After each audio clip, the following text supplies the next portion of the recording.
শরীর ভালো না, জ্বর আসছে, থ্রট হট, তারপরে রানি নোজ।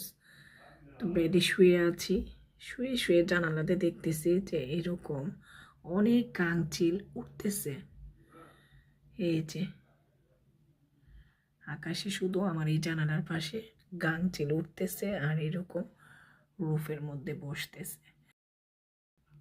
এটা সাডেন আসছে, এরকম কিন্তু কখনো আমাদের এই এরিয়াতে এত কাংচিল একসাথে আসে না। যদিও আমি বিচ এরিয়ায় থাকি, আমার এখান থেকে বিচ বেশি দূরে না, বিচের আশেপাশে আমি থাকি।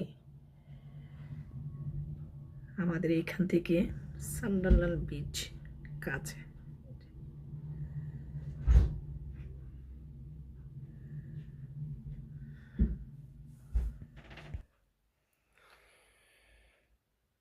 শুয়ে শুয়ে কাংচিল দেখতেছিলাম, সব এখন উড়ে চলে গেছে।